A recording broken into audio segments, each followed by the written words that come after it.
Welcome, everybody. This is the Pizza Palace. I am your host, Robert Winstanley, and of course, alongside Hollywood Sean Murphy. How are you, sir? What's Sean, going you're on, brother? muted. How we There you doing? go. You. That's why I had my mic muted there for a second. So I want to die. I could record that. You're My welcome. God. Oh man, dude. Yeah, how are you doing? Dude, I'm doing great. This Mm. is the most excited I've been for an episode of the Pizza Palace because of what we have to talk about today, because of what everything that's transpired. And it's great because it's wrestling related. Oh, And I yeah. know that the comments love Instantly that. piss So off the comments. this is an episode that very much could be just for us.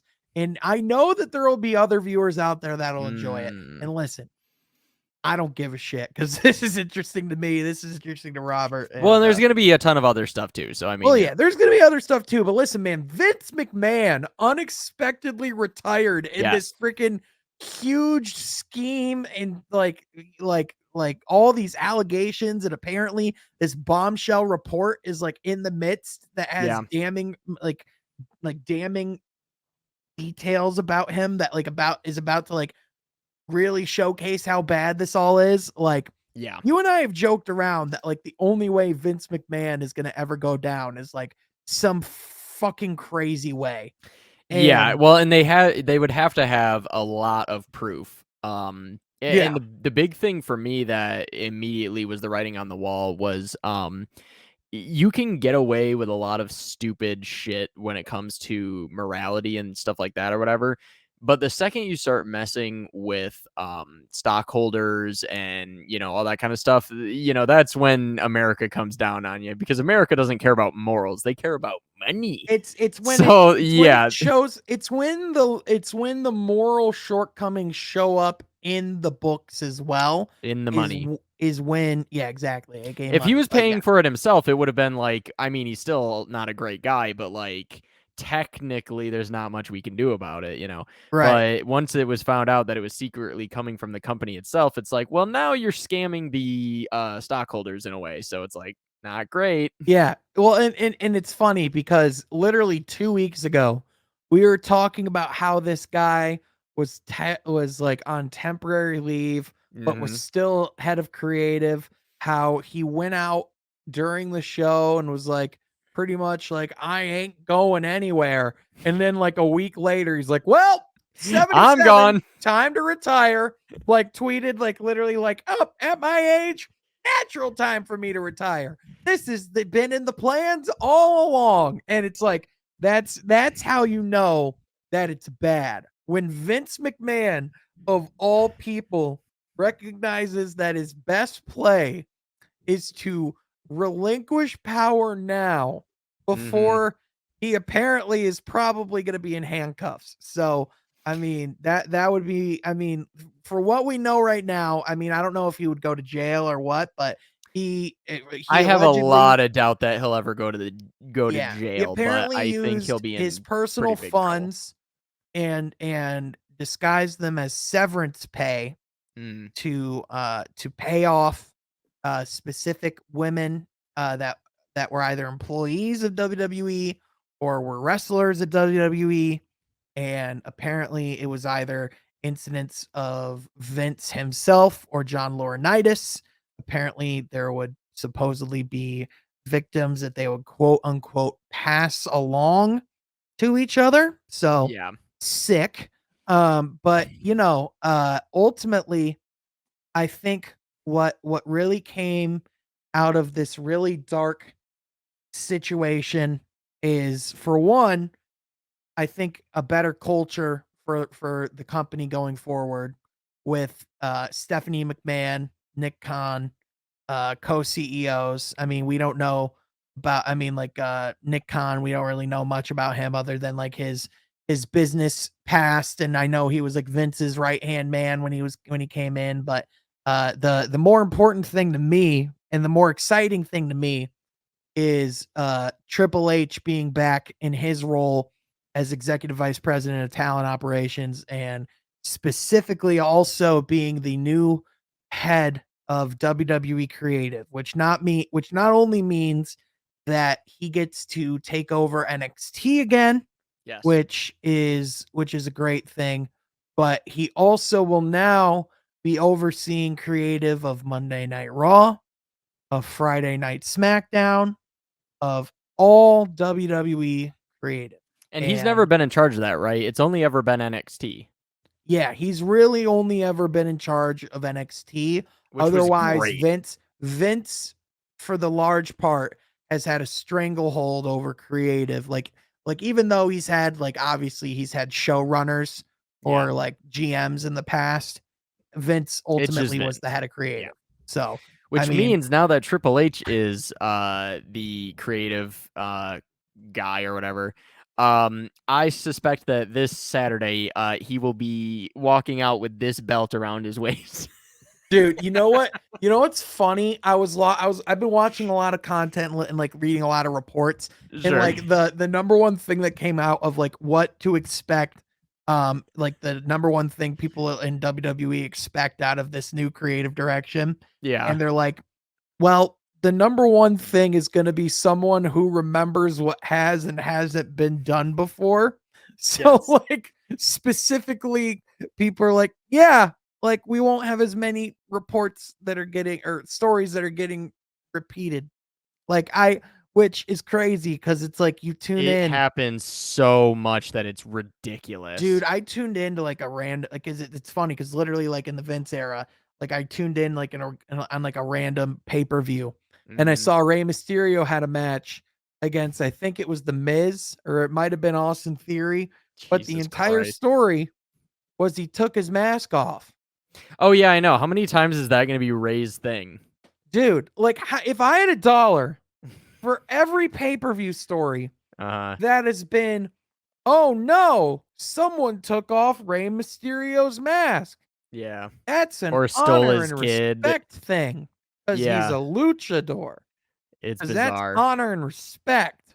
That's Yeah. disrespectful. I'm gonna fight you this Yeah. Sunday. Like, dude, it's so many times, You know bro. what's worse than that is the fact that you and I stopped watching years ago, and at that time it was like Roman Reigns on top of the world against Brock Lesnar, and then I tuned in for the first time in like 3 years a couple of months ago, and I was like, "Oh, that's still what we're doing." Oh yeah, Like that now is now literally it's being still what billed. we're doing. Now it's being billed as the last match Christ, I between hope Roman so. Reigns and Brock Lesnar. Sean, I'm like, it's been 3 to 4 years that they've been doing this.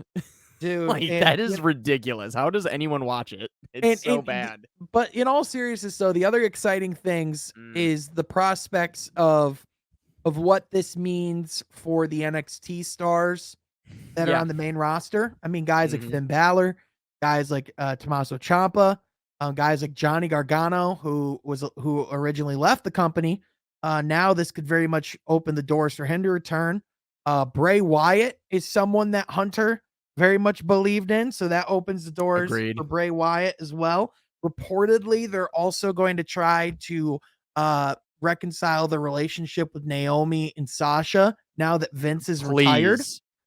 That's reportedly like something they're working on. They So need to because Sasha Banks is the biggest name in women's wrestling in the world, and she should be on the biggest stage, and she yeah, should be women's champion because she's electric. another piece that's really exciting about all this Mhm. is that for Monday Night Raw, apparently, as of last week, they're back to being TV 14, and Yeah, so Friday Night SmackDown is going to be TV PG still, but sure. apparently Monday Night Raw is going to be TV 14. So the Cool. prospect of having like I mean that was a change they were making before Hunter took over, but Yeah. now to have Triple H at the forefront of creative, and apparently the whole message is they want it to be a locker room where, where create the head of creative is approachable, where they can have conversations. I would imagine that they're going to rely less on writing and Mm. allow stars to be more creative. I would imagine they can call each other wrestlers again. Like I would For the love of Christ. it's like I'm It's just pro excited. wrestling. It's not sports entertainment. They're fucking pro wrestling. Right. It's like Yeah. like someone brought up I was watching something Sana brought up the other day that Michael Cole was like, "I'm an entertainer now." And it's like, "No, you're not I an hate Michael they're not Cole more than anyone in the world. they're I not swear to Christ. they're not entertainers. They're wrestlers." Like, so like ultimately all this to say Uh-huh. that we have been talking for a long time Mm. and we have even said on this podcast Mhm. that the WWE would be better off without Vince McMahon. We've been And saying that for years. now WWE, even though Stephanie is in charge, and like you could like there could be you could be the There's some skeptic, spillover, but it's never going to be as bad as it was. right? Like ultimately, Triple H has the ultimate say on creative now. Yeah. I'm excited because I think there's a lot of fans and maybe some in our audience that probably haven't watched since maybe the Stone Cold era, or even the later, John Cena or anything like that era. And it's an exciting time because I think that finally it'll go back to being kind of the cool thing that it was that a lot of us have nostalgia for. So we'll see. We'll see how it Yeah, goes. I'm As long as hoping. I can get this red strap back on Raw. Yeah, I think the big thing is going to be I'm not sure when we'll see Hunter's full fingerprints Yeah. on the product, because I would imagine that, even though they write shows week to week and they come up with things like, you would imagine that they have like their pay-per-views as far as like what matchups they want to do. Like you would imagine that they have some programs or some things Yeah. long term planned, right? You would imagine that's how you again, it's with Vince, you really never know. That guy You can know what literally make the only decisions on the plans they fly. had was, is Brock Lesnar still around? Yeah. Is Roman Reigns still around? Yeah. Okay. Like that was his only plan. Yeah. That was all his plans were. So Dude, maybe it'll I was happen a lot excited. sooner than we know. Dude, I was excited for Mania to get a triple threat Oh between my Cody god. Rhodes, Brock Lesnar, and Roman Reigns. I after this weekend I never want to see Brock Lesnar in a WWE ring ever again. Like I just shoot him directly into the sun. I don't mind Roman I Reigns these days and I think he can be used a lot better than he has been, and I think that he has a big enough name at this point that he feels important. But you can't just have him hold the belts for a zillion years. That just doesn't work. Well, and here's the thing. I don't think he's ever gonna hold the belt again, because I I think think he will. now, well, I mean Brock, he could, but here's the Oh, thing. Brock? Yeah, I'm talking Brock. Oh, Brock. Yeah, I don't think so. I don't think Yeah, so. Roman what for sure though. yeah. Roman's a huge Oh, thing. yeah, of course. No, yeah, Roman's gonna be a 29-time champion. Like he's gonna have the belt literally. Well, let's Like settle down, but if there's one thing WWE will do, it yeah. is give him everything and anything that he wants. But Yeah.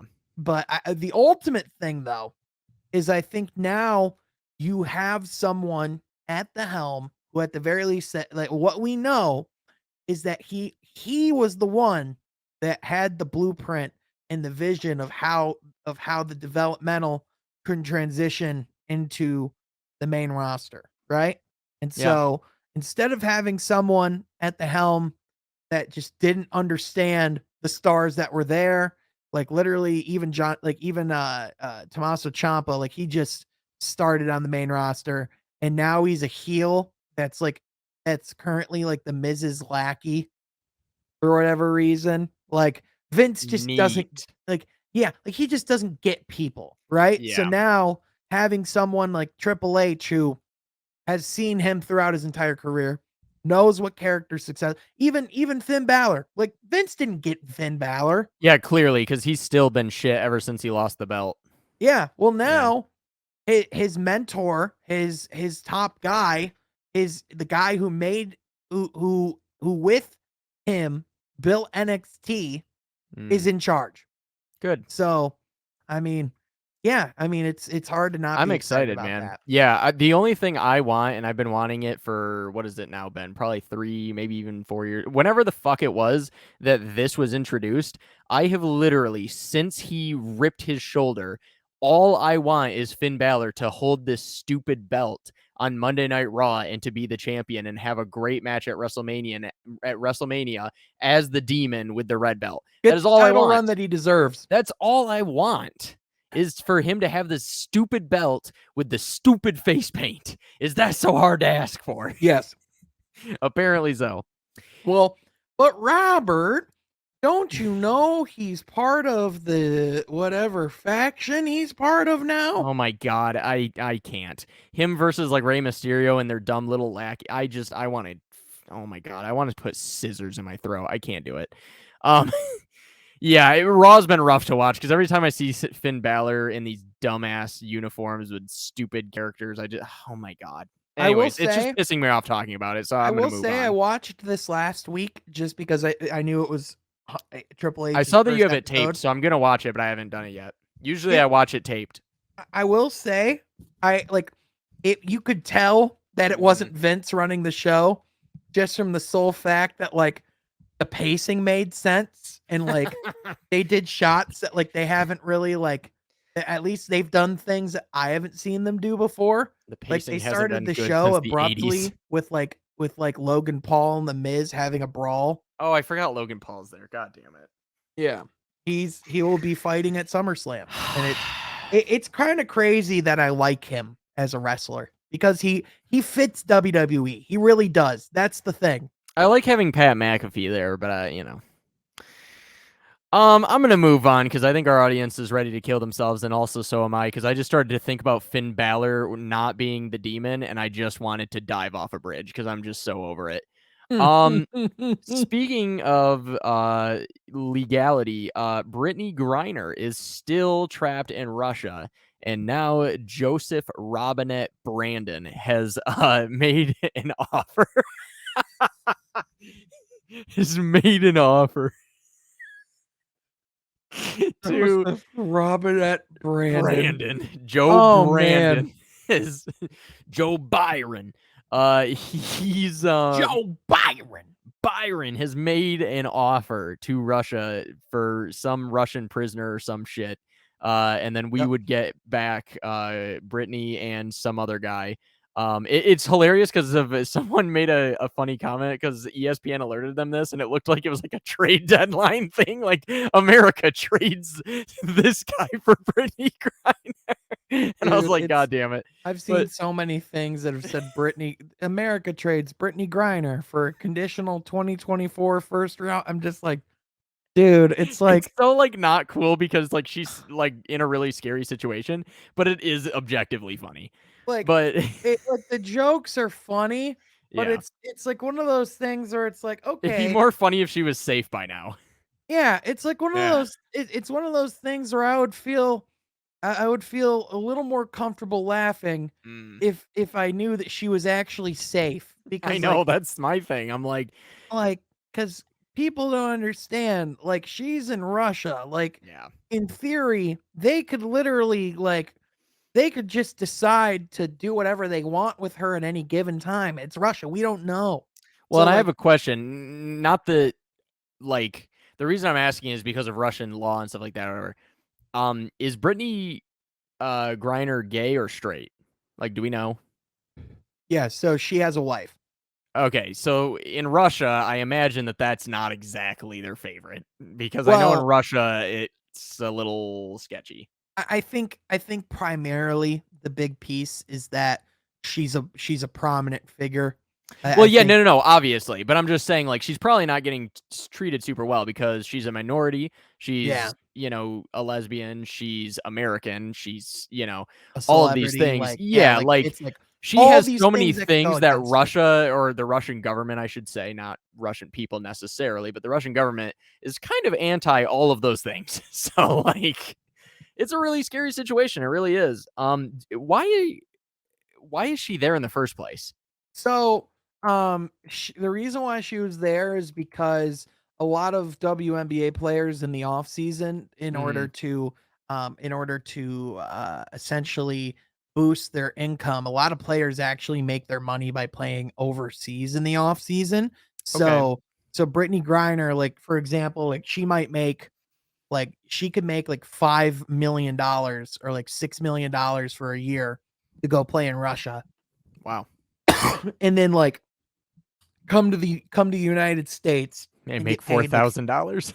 Get paid like $200,000 or $300,000 first season of the WNBA. Yeah. So, the real reason and like a deeper thing about this issue is the fact that she has to be in that position in the first place because of the disparity in pay for the WNBA. Now, granted, it's because it's a lot of it's because of the market that it has. It's that's just the money that they're making. I think it is a growing They business. Their literally market yeah. their market is growing. It is technically one of the fastest growing leagues in the world. Sure. I think it can get to a point where they can get paid really well. I think a Sure. lot of it I think a lot of that has to come from like a social. I think like socially as a society, I think people just like if you ever go on Twitter and see anything WNBA, like the thread is just toxic. So, For sure. um, I will say, like, when it comes to this topic, it is always a tough thing, right? Because it's like, you know, they obviously cannot be paid WA or NBA numbers. They literally cannot because the right, league itself would fold immediately because they don't right. They have just that kind don't of have money. They yeah, literally don't have the money. Like that's impossible.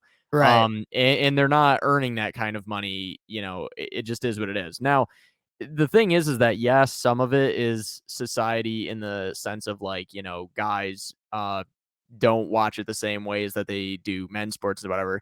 But it's also you don't see a lot of ladies in the stands either. And that can also be an issue where it's just like, hey man, be loud and proud about they deserve equality, but like show up, hey, buy Well, their merch, like do the things.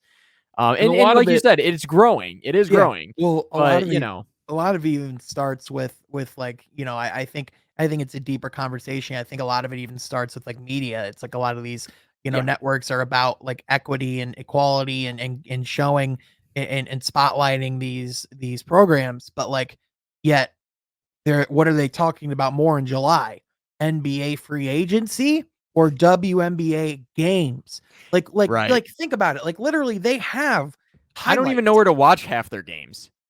And that's the thing. They're on ESPN. They're on ESPN2. They're on ABC. They're on prominent networks. But the problem is, like, for one, I mean, they just don't have as many resources to market. So it's difficult. But in addition, a lot of these networks hide it themselves. Yeah, So I think that's the true thing is like a lot of it starts there. But in addition, ultimately the big thing she just needs to get home safe. I she hope this does. is ultimately the thing that brings her home. It's just, it's an incredibly shitty situation that, in my opinion, the fact that it took this long, a little unacceptable to me, but at the same Sure. time, I know these situations are fickle.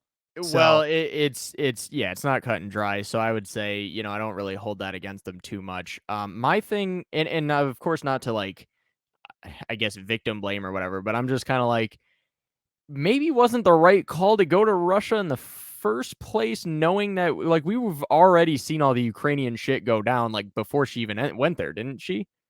Like, wasn't um, the war in Ukraine, like, already kinda popping off? Like, kind of a wild move. Like, I get it, you have to get your money, and I know you have to do what's best for your family, but, like, yeah, I I don't mean, know, like, dog. Like, isn't there some, like, other leagues or something, like, in Europe?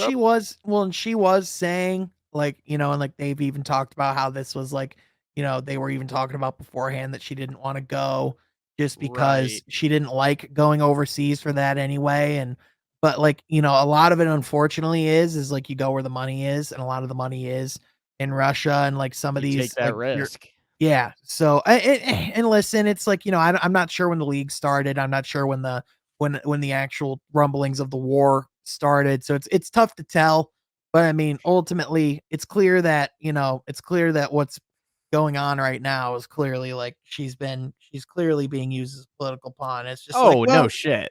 yeah, and it's just like, Yeah, well, obviously. yeah, exactly, and that's where it's just scary, it is, Well, it so is, but yeah, I my thing is, and obviously, like I said, I mean, I'm not trying to like shit on her or whatever, but like my entire life, whether we were at war or not with Russia, or whether or not Russia was like doing crazy stuff in the Ukraine or whatever, like I have never ever thought to myself, let me go to Russia for any reason. Like if I was told like I could go to Russia and make $20 million, I'd be like it's definitely something that would make you think about it, but also I'd be like, my chances of being detained there forever are pretty high.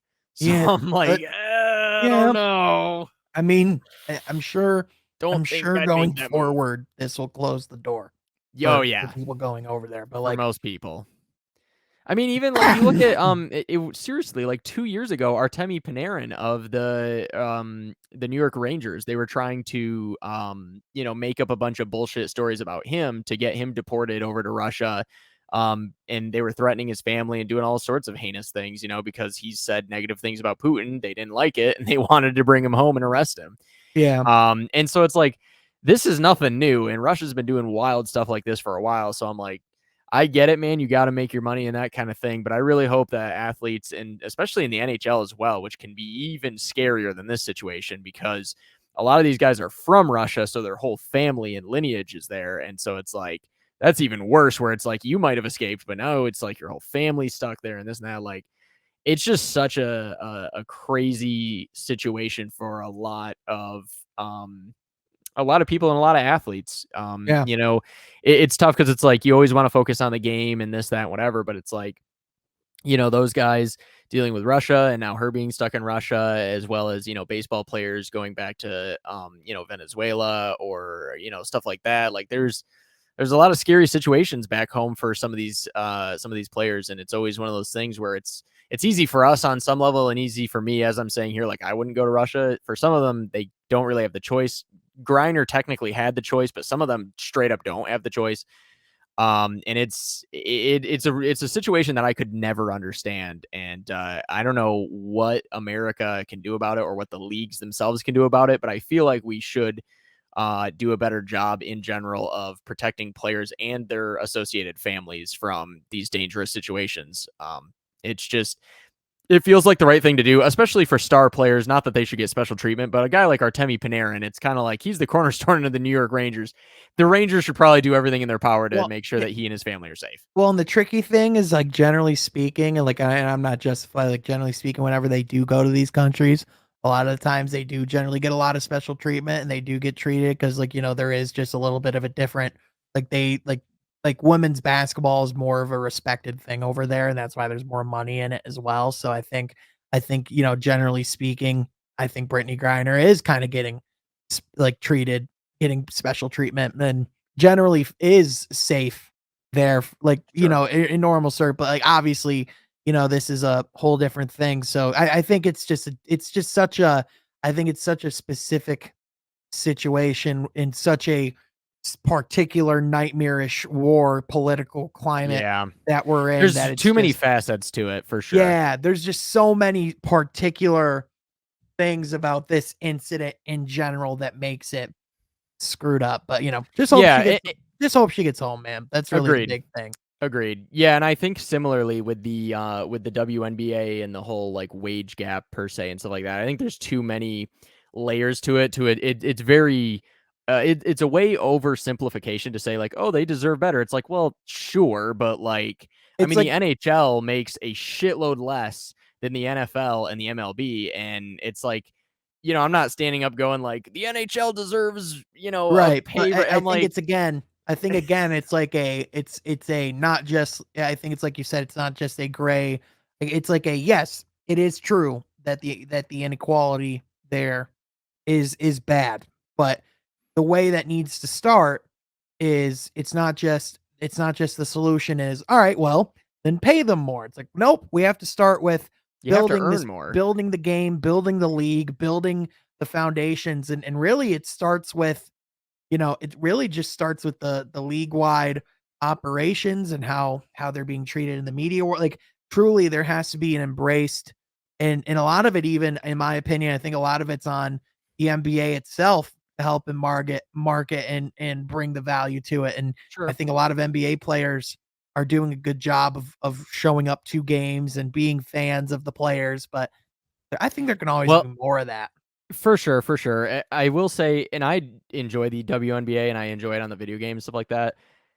there is also just the simple standpoint of, at least right now, from what I've seen of the WNBA, I mean, the difference in watching a WNBA game versus an NBA game is just night and day. It's like watching Well, a I mean, G okay, League yeah, I game. mean, yeah, they're different games. It's just they're They're different very different products. games, but I'm just saying, like, for the casual viewer, it is way more exciting to watch Steph Curry all night than it is to watch Sue Bird. You know what I mean? It just is. Right. It just is, and that's not like a slight towards her. She's, you know, a legend in this, that, and whatever, in her own respect, and they play a great game and stuff like that. But I think for the general masses, it's just the entertainment value of certain things is going to be higher for you know, for different things. And same thing with like how I love the NHL, I love NASCAR, stuff like that. Those two entities do not make a lot of money and are really struggling, specifically NASCAR. And it's I like, would just I think love more people to show up to the track? Yeah, but I just I think can't and force I them to. oh, I think again, and I think like again that just comes down to the disparagement of how that's marketed as well. I think like a lot of the things in the NBA, like it's such a naturally, like you said, it's such a naturally more exciting game because of the fact that there's with the athleticism of the players and a lot of the things that they can do. A Yeah. lot of those things are easy to market. Like it's just it's inherently easy to put a poster of Shaquille O'Neal of him being a giant freak of doing Yeah. something incredible, like that's going to catch eyeballs. So like the thing that's complex about because it's like it's not that the WNBA product doesn't have excitement to it.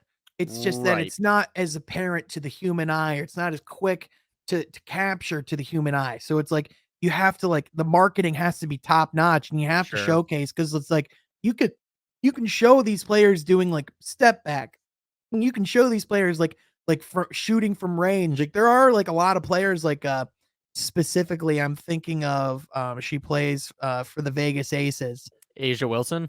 Uh-huh. Yeah, like Yeah, I she love her.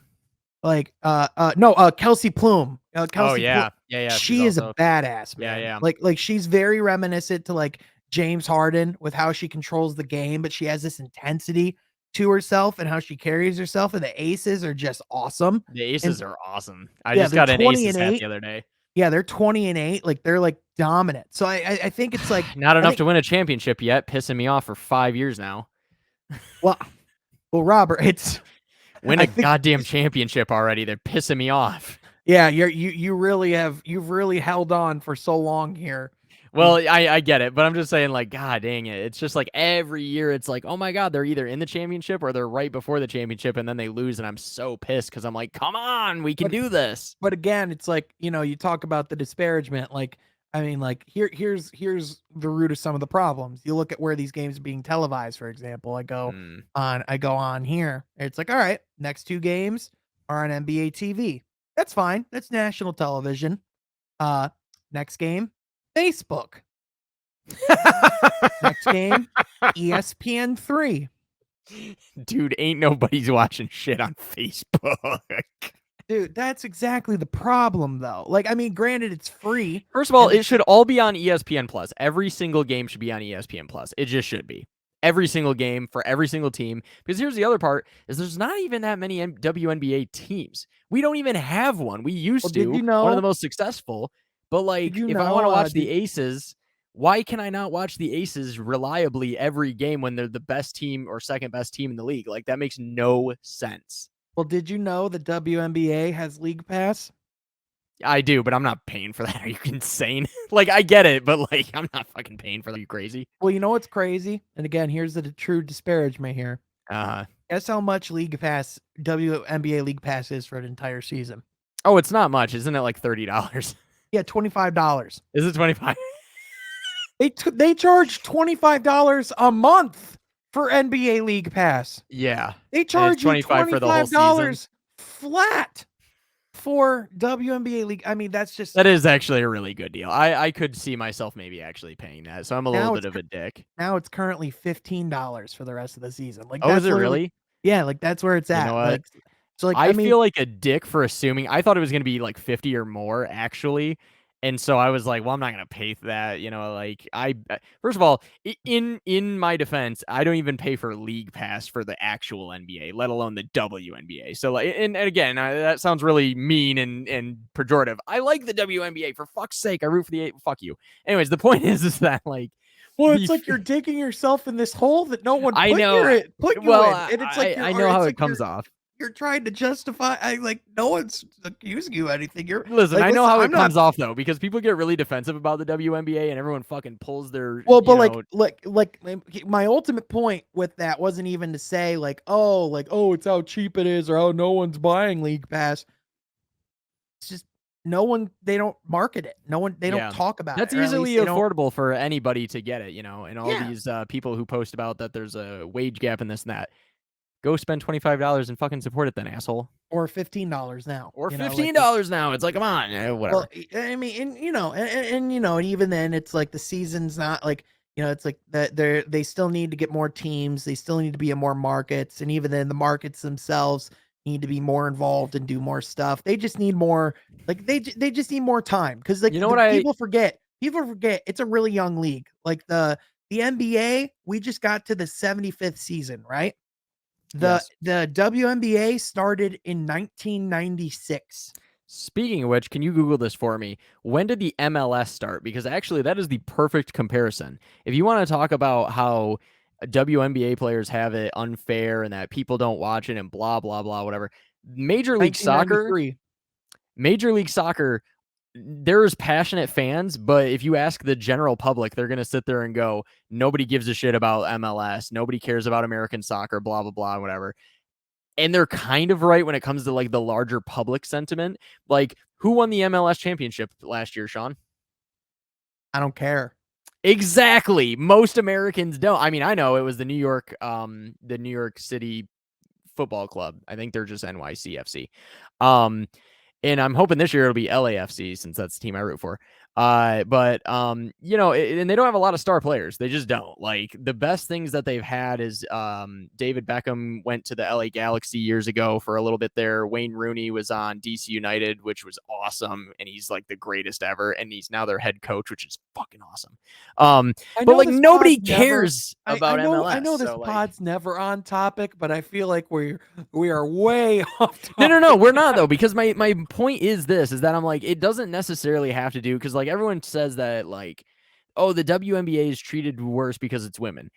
Yes and no. Like, yes and no. Like, some of it is that, sure, but some of it is also just that like people don't give a shit about MLS either, and you don't see people like freaking out about MLS. Okay, but the reason why I'm like, people don't give about this, I just feel like that's like the reason why is like a very different conversation. Like, I feel like it's like the way the country embraces the sport versus the way like women's basketball is perceived in comparison to men's basketball. Like, I think there is like I think there is like more of like a social thing there. And like, and again, I don't know. Like, and again, I just don't really, it doesn't have anything to do with the Britney Griner part. No, I get that. We've kind of moved on from that a little bit. Like, obviously there's not much you can say about her other than we hope that she comes home. But it kind of led into the broader point of the success or failure of the WNBA. And I feel like the MLS, though, it's actually a very similar thing, because it's the societal thing in a way of like what we enjoy or whatever. Now, the MLS, the thing is like, you could say, oh, our country doesn't care that much about like football or soccer, technically speaking, or whatever. I mean, that's not entirely true, because the Premier League is extremely popular here, and that's an English league. But the thing is the reason why that's way more successful than the MLS in our own country is because when you look at Premier League games, they're way more entertaining because the skill level is vastly higher than the MLS, and the MLS is super, super low. Well, and again, yeah, which is the same thing as the NBA and the WNBA. Well, but again, the other reason why it's different is because you don't have the best players in the world playing in the MLS. You have the best players in the world playing in the Premier League, playing in overseas, playing in these major markets, and in these for these massive teams. Like, if these guys are getting paid millions of dollars to either go play for the fucking Illinois or like the Chicago, whatever their fucking Chicago Fire. Chicago Fire. Listen, if you're going to get an opportunity to either go play for the Chicago Fire or Manchester United, there's no one in the world that's going to choose the Chicago Fire. Correct. Even if you're from Chicago, Yeah, for Because sure. you're gonna say, if you're from Chicago, only if you're truly into soccer are you gonna Yeah, know yeah. that they have the Chicago Fire. Whereas with Sure. like women's basketball, the difference there is the best players in the world are playing in the WNBA. The difference is a lot of the times, like there's that joke on The Office where it's like, I love sports, I love jokes. Or like a lot of times you go into like the comments and it's all a lot of the time it is disparaging, and it's a lot of it is like a lot of it starts with the respecting the women who play the game. So I think Right. that's where a lot of the difference is of like with the MLS. I think a lot of that has to do with how do they actually get the talent to come to the MLS, and how do they showcase the skill that they have in the US, and how do they make that skill gap lesser between those leagues. Whereas with the WNBA, it's not a lack of talent. Like there's a lot of like even women's college basketball for whatever Mhm. reason gets more views and higher ratings and more people watching. That is very true. That is very true. So I think it's interesting with the WNBA in that light of just like it's a very layered thing. I know what you're saying, by the way, about that they're the best players in the world. You're technically right, and I know that it's difficult because they can't. It's not a one-to-one comparison because it's men and women's sports. I get that. But technically speaking, like the best players in the world are in the NBA. Like if you put like the LA Lakers against the LA Sparks, the Lakers would annihilate them like Right, but 180 to I like meant the best 40. women basketball players No, in the I get world. that, but I'm saying like I think for the general audience, that's kind of they don't really separate it. Like I think the general audience goes, "Oh, I want to watch the best players in the world," and then they watch the NBA and they're like, "That was a great game." And if they flipped on and there was a WNBA game afterwards, they would go, "What the hell is this? Like this is so much slower and not as good." And I just think that that's where some of the product itself is some of the problem. But Right. Well, again, it's tough to say. well, and again, I think a lot of it though comes from preconceived notions and before people even tuning in the first place. I think That is people very true. I think a lot of that is like people tune in, they go, "Oh, well they're like they'll just see that they're shorter and they'll go, "Oh, they're not dunking. What is this? They're women." And like I think Right. so I think some of that like I think a lot of it is like if you do tune in, like I said, there are like great players and there are like people Yes. like you said as you took the time to learn, it's like, "Oh, this actually can be pretty fun." But Yes. I think again, it's like how do you open people to even have that discoverability, or like how do you open people to not come in with those biases and preconceived notions going in? You know what I'm saying? Sure, I know what you're saying. In other news with basketball, though, Sean, I think we will move to an extremely fun topic, and that is my favorite topic of all time, and that is, of course, uniforms. Now, Sean, Dude, it's like, dude, like NBA free agency just went on and you're like, "All right, don't cool." care. Yeah, you're like, "Cool, don't care." When do we get to the Uniforms. part of the season where they reveal their uniforms? I literally care. I dead ass, like, no irony, care significantly more about uniform reveals than I do free And agency that's the and thing I anything hate is else. that I know that's true. I really do. So, Sean, before we get to the greatest news of our current lifetime when it comes to our Detroit Pistons, I would like for you to allow me to go on a secondary rant here. And I would like for you to pull up the alternate uniforms for one San Antonio Spurs, I am please. way ahead of you, brother. I was Please. actually in the process of getting those pulled up right now. Mm. So, I'm going to be fully transparent with you. Okay. Th- Yeah, give me your quick summary before I get into it. This is my first time I've seen them. Oh, Yeah. So, um, my first my first reaction when looking yes. at these is yikes. Um, I mean, let's start with Allow me to. Oh. the camo on the sides is ungodly ugly. Mm. The camo jerseys that they've done in the first place is an abomination. Mm. The lettering is super dumb. The fact that they just put sat like sex. I get it's San Antonio, Texas, but like it just looks so dumb. Allow It, me to take over. yeah, these are Because bad, you're pretty dude. much saying what I more or less was going to say. Now here's my big things here. First of all, well, I guess you can't really. If you're able to do a different tab that the fans can't see, can you Google what the fuck this company Self is? Because I have no idea what that is. Mm-hmm. Now the camo on the side is not actually camo, and it is actually the only part that I actually kind of like. Because technically what it is it's supposed to be a Mexican it's a Mexican like pattern that they put on like blankets and rugs and things like that, whatever. Um, the color I don't love of it because it kind of takes like the fun and point of that pattern in Mexican culture away a little bit. By the way, Self is a financial institution, credit score type of thing. Yippee. So anyways, so I don't totally hate the graphic on the side, although generally speaking, I hate camouflage uniforms. But they are not technically camo. I do sort of like that. Um, but yeah, the biggest issue and the thing that made me absolutely lose my shit was the fucking SATX.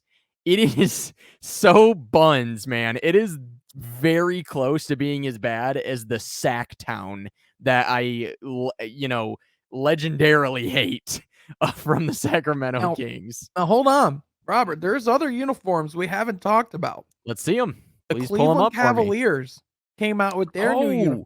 I forgot they changed them. Yeah, let me see them. I haven't seen them. Oh boy. I can't wait to get a live reaction here. Oh. I have a feeling. I have a feeling that we might be getting great content here. All right. Photos. Are you ready? All right. So we'll start with the Reds. Okay, first of all, graphic design wise, why the hell did we put this on a red background to where you can't even fucking see it? Very annoying. Uh-huh. Agreed. 100%. Oh, this is a nice close up even. Thank you. Scroll through this. Oh, I like the presentation you're giving me, Sean. Makes me feel good inside. The classic logo. I forgot they were going back to that. Yep. See. These I don't hate, actually. These I'm okay with. They're very boring, technically speaking. They're very monochrome. I don't hate it. I do love the color of that gold. I do like that. Oh, these I like way more. Oh, you like these? Oh, these I like way more. The reds I liked, but I like this way more. I love that wine red on the white. That looks great. And the classic logo, I really like the classic logo. I could do without the C. Like, I think they need to redo that letter C because I'm kind of over that fucking font on the shorts. But I really, really, really like the old school on the chest again. I actually really like that. And I really like this wine red that they've went to. Oh, these suck. Okay, these are terrible. I like black, but damn it, I literally just said I'm tired of seeing that logo, the C. That font is just so ass to me, and it's reminiscent of LeBron James, and I just don't really care for him. So yeah, I'm gonna need that to be deleted. But no, first of all, the white ones are fucking awesome because it has the old graphic on the chest. I love the wine red with the gold swoosh. The white is beautiful. I don't mind the red homes. I think they're a little boring, but I do like the gold. But the black alternates are just ass. I really like these. So the general sentiment online is, I think the biggest problem people have is that they maybe went a little too minimalistic. Sure. In the sense that, I mean, like the red, like, don't get me wrong, they look clean. Yeah. But it's just calves. Yeah, for sure. Like it doesn't have a lot going on, and they are very like boring, technically speaking. Personally, though, for my yeah, when I saw the white uni, I thought that shit looked like a G League uniform. I'm not gonna lie. Did you really? I thought like the Toledo Cavs were about to go off. I think once they're on the court, I think you'll probably like them a little bit better. I generally, I really do like these a lot, actually. I must say, I think I disagree with most people, which is usually how it goes. I usually think the opposite of whatever public sentiment is. So yeah, I like these. What else you got to show me, Sean? Well, that was kind of the main thing. Because is there other uniform reviews? What? Has there been other uniforms that have been released? Well, the only one. Oh, other than we've already pissed on the Utah Jazz. Yeah, and I wasn't even going with the Utah Jazz. I was Mhm. going with, the thing that The we were greatest alluding to, uniform in basketball history. ladies and gentlemen, We the got him. teal is back, Ladies and gentlemen, we got him. and Yeah, these are amazing. it looks so good. I am It's definitely going to get mine with Jaden Ivey. yeah, I'm gonna get a Cade probably at some point too, but Jaden Ivey's gonna be the one. man, the Pistons 23, like, just this just and the fact that, like, it even mirrors Memphis bringing back their teal unis in Ja Morant's rookie year as well. So Yeah. that's kind of a fun little thing I too. still wish I could find one of those jerseys because I desperately want a teal John Morant jersey, but Well, dude, pretty oh getting well. a teal Jaden Ivey jersey is pretty much the next best thing. And Ja Morant also predicted that he thinks Jaden Ivey might win Rookie of the Year. So, I um, think that's very possible. yeah, man, I'm excited. And the How's Nike his logo. injury doing though? What's that? How's his injury coming along though? Oh, he said he's fine. Oh, he's fine. Okay, good, good, good. I just didn't know because I hadn't heard an update. I just remember him getting injured and you being surprised on stream and laughing a little bit. Even Yeah, though it I was was. like bummed out, it was funny. Yeah, What were you saying about the Nike logo though? Oh, I thought the Nike logo on it looked fire. I love the look of the classic Nike logo on this. Oh, they did change it, didn't they? Yeah, because they put the Nike word. Oh, Yeah, they put the Nike the wording word up mark. up on Yeah. top of it. Yeah, and then the sponsorship looks fine, not Yeah, really yeah, in the yeah. way.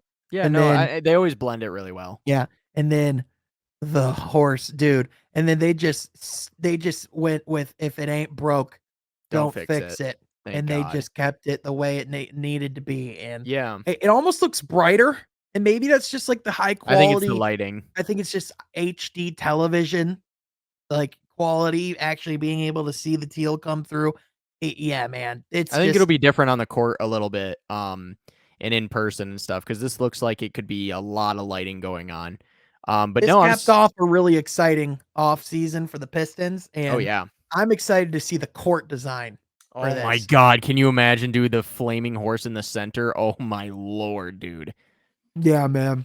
I cannot So wait. And the first, did they have they announced dates of when they're wearing these? Because we're going to one, if not the first. so it sounds like they'll be wearing it for 10 games.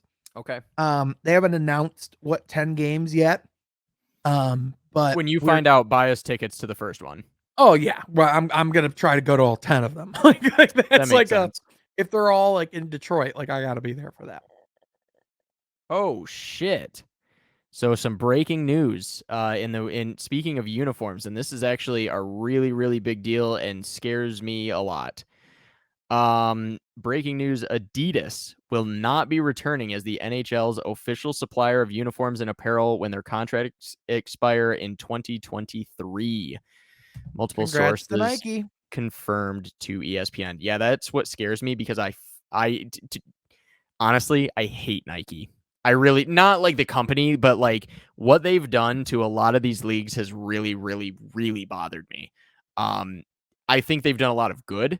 I think they've also done a tremendous amount of bad when it comes to things. And one of the big issues that I have, and especially as a huge hockey fan and a person who really loves tradition in hockey, I think that Nike gets a little too carried away with alternates. I don't mind alternates. I'm not like one of these old men who yell at clouds who doesn't like alternates, but I think they get a little carried away and they do way too many. And I think Adidas was starting to kind of flirt with that idea and it wasn't going super well and it was kind of weird. I'm just a little bit afraid of what Nike's going to come and do on some level. And generally speaking, I've been very impressed with the quality of the Adidas uniforms and things like that. I think they've looked really great. And I have a few in my collection that I really, really like. I think they look good on the ice and that kind of thing. So, I mean, we'll see what happens, and maybe it won't be Nike who takes over. I can't imagine any other company that would take over. Yeah, It's not like Under Armour's going to step in. That would be really weird. yeah, But I mean, I guess we'll see. But that's actually really, really, really big news. yeah. Unfortunately, we do have to start wrapping up, but Yes. um, but that definitely. I mean, yeah, and I don't know if, like, what to judge, because I think their NBA strategy is probably going to be very different than their NHL strategy, but I mean, Yeah. yeah, They've but I definitely done mean, some weird things with the MLB. They're kind of mimicking the NBA and the MLB now with like their City Connects, and most of those have been buns. There's only been like 2 good city connects in the MLB. The rest of them have been ass. So yeah, I don't know. It doesn't excite me. I gotta be honest. I'm a little like, okay. I think the only good uniforms Nike has ever done is in the NFL. I think for the most part, they have absolutely done buns in the NBA, with the exception of the Miami Heat Vice jerseys. But other than that, it's just kind of like, okay. Right. That's So, fair. especially whatever travesty they did in Utah. Like, they should be shot for that. Oh, and also Sat X. Yeah. I mean, horrendous. Yeah. Anyways. And all the Pistons city editions that they've done leading up to this. The grays and the landing strips and oh my God, just anyways. Well, brother, I love you. I'm glad we got to finally talk about some wrestling. Let's hang out and watch wrestling soon. Yes. And I'm excited to see the new dawn, a new era of all this stuff. And we have football around the corner too. We do. In our next episode, by the way, and we'll talk about this off pod, I want to have you prepare a graphic, some sort of bracket, and we will put together our official predictions for the season. Hell yeah. Be sure to be tuned in next time because we'll be doing that here. Absolutely. That's right. Oh my God.